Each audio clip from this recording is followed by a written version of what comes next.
can tell I cannot stay away from the mic, so I have to speak again. But this time to introduce somebody that has been introduced in many occasions to be the most powerful actuary in the world. He's been introduced the most knowledgeable actuary in the world. I think I have another adjective for Chris. I think he's the most actuary that I have seen that works with passion. He's the best ambassador or the best missionary for actuarial profession. Chris and I will go back several years. As you can tell from the program, he is the president of the Institute of Actuaries since '94. He is the current government actuary, and I think he will do that for several years. He's fed up. He's been elected recently as the vice chairman, so he will be the chairman. He's the chairman-elect for the International Federation of Actuarial Associations, known as International Forum of Actuarial Associations. Chris has traveled, I don't know how many places, but from Siberia to all over the globe, lecturing about the actuarial profession and trying to develop the profession throughout the world. And I'll ask Chris to come join us.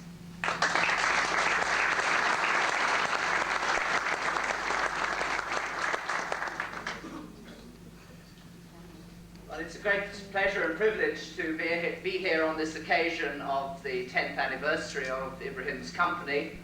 And I want to bring congratulations and best wishes to him from all his many friends in the UK and indeed perhaps worldwide, because Ibrahim is well known now very much throughout the world because of his ambassadorial role also in enthusiastic pursuit of his profession, the profession of actuary. As Ibrahim says, I've known him for several years, but not quite back as early as the foundation of his company here. I was also involved in the supervision of his life insurance company, and since I'm responsible for life insurance supervision in the UK and also advise the insurance supervisor here, no doubt that will continue, although it doesn't now fall directly to me but to people within my department to deal with such things. What attracts me most to Ibrahim and his organisation is the great emphasis which he always places on the role of the profession. And the profession of actuary is unfortunately not so well known, particularly perhaps in this part of the world and in the Middle East region. It's not all that well known, even in countries like the UK, where the profession is rapidly approaching its 150th anniversary. In the United Kingdom, the Institute of Actuaries was founded in 1848. And there are still many people who don't really know what an actuary is. Why the term actuary?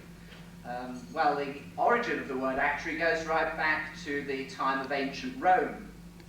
And of course, they didn't have too many insurance companies in ancient Rome.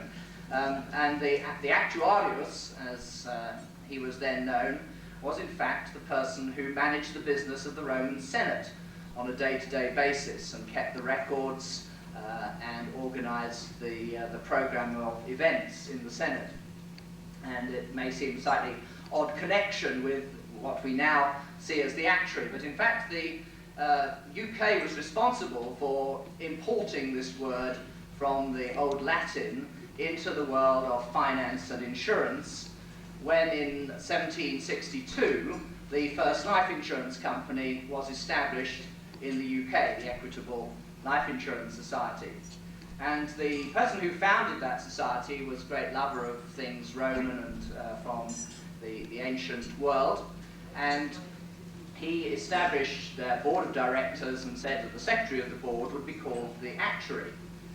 And then only a matter of 10 or so years later, they had as their mathematician, doing their calculations for premium rates and reserves, somebody who also took the role of secretary to the board. And thereafter, the actuary was the term that was used for such a person. And within a very short space of time, all the life insurance companies in the UK had an actuary, and by 1819 we had legislation which referred to the need for friendly societies to have an actuary. But what do actuaries do today? Well, they're involved in the whole area of financial risk. I like to think of an actuary as being an expert in financial risk. Of course, life insurance is a major field, pensions, social security, general insurance, analysis of capital projects, investment, asset liability management, derivative management. These are all fields where actuaries are active in many countries, and I think in Cyprus there is still much potential for actuaries to become involved in a wider range of activities. But the important thing about actuaries is that they're not only experts in all of these fields of financial risk and demography and the analysis of all sorts of modelling exercises, but they operate within a professional framework. And as a result, they operate in a way which helps to ensure that the product that they offer to the public is something on which the public can rely.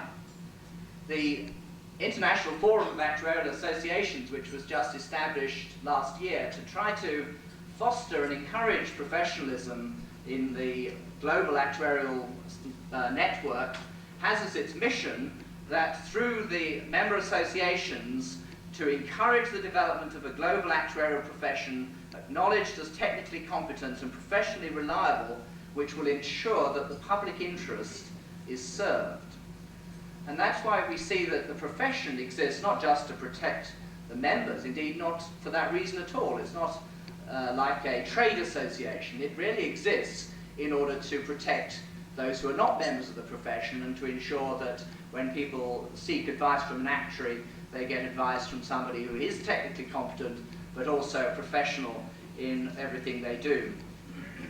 That's why it's been encouraging to see in Cyprus the formation of a Cyprus Actuarial Association, with which I'm very happy to be associated, and that association has just recently been admitted to the International Forum as an association that meets the requirements of professionalism which are laid down as the minimum criteria for coming into that organisation.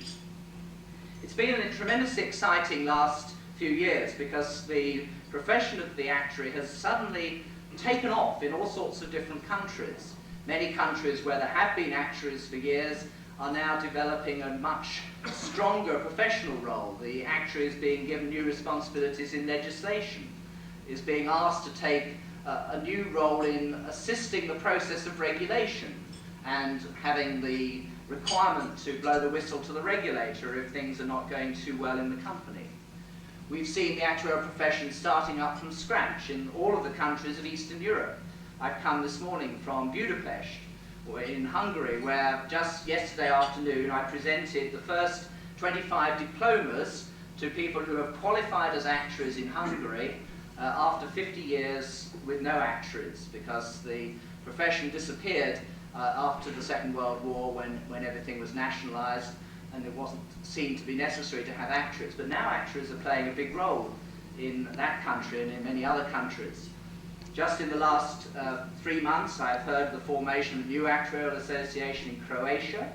This last week, I've heard that Ghana had set up a new actuarial association. So all over the world, there are flowerings of the actuarial profession.